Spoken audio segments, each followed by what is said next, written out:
हार्दिक स्वागत. आता झालेल्या कार्यक्रमासाठी मार्गदर्शन केलेलं होतं कोल्हे सर आणि दुगे मॅडम यांचं.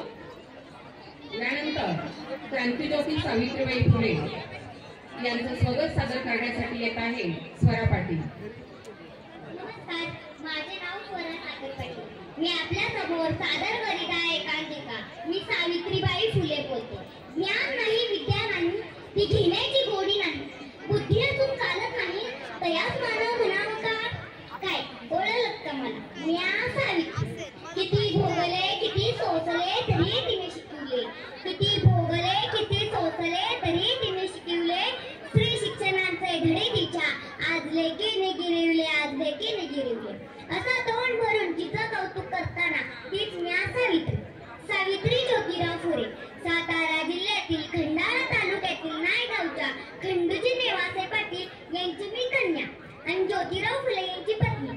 वयाच्या 9व्या वर्षी माझं लग्न ज्योतिराव फुले या माणसाशी झालं. मला हळूहळू कळायला लागलं की ज्या माणसाशी माझं लग्न झालंय ना, तो कोणी एक सर्वसाधारण माणूस नाही, तर क्रांती सूर्यच आहे.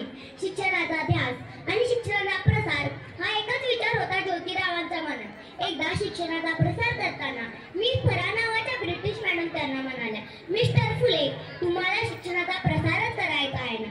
So educated woman first, because if woman educated the house educated. पण तुम्ही माणसं वुमनला घराच्या बाहेरच पडू देत नाही. सो बॅड मिस्टर फुले. ते झालं.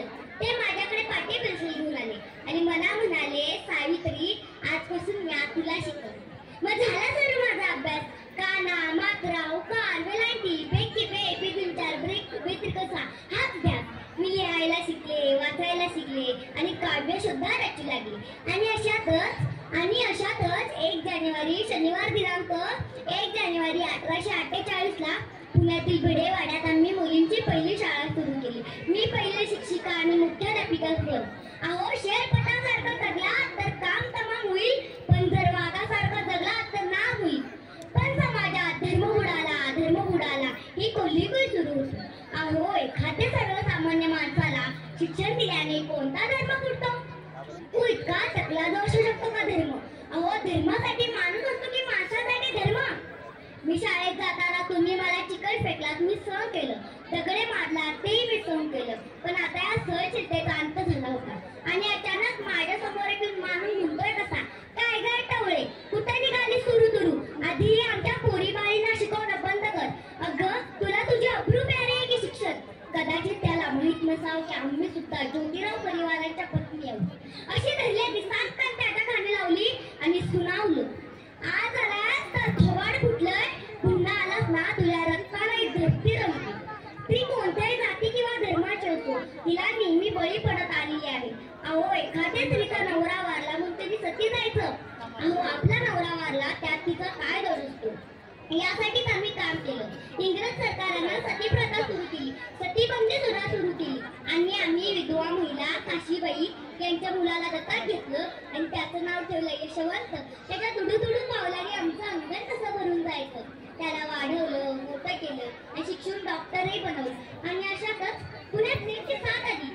पाकेत गाठी घेऊन लोक धडाधडा करू लागली होती. तेव्हा मी यशवंताला सांगितलं की यशवंता, आपल्याला हॉस्पिटल उभारायचंय. यशवंताने हॉस्पिटल उभारलं. आम्ही सर्व रुग्णाचे उपचार करत होतो. पण प्लेग हा संसर्गजन्य असल्यामुळे कधी ना कधी तो मलाही होणार होता. पण मुळीच आम्ही जगलो या समाजासाठीच ना.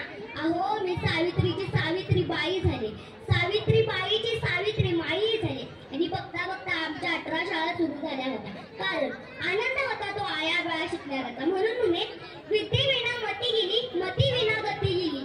विद्येविना मती गेली, मती विना गती गेली, गती विना नीती गेली आणि नीती विना शुद्ध खचले. आणि एवढे सारे अनर्थ एका अविद्येने केले, एका अविद्येने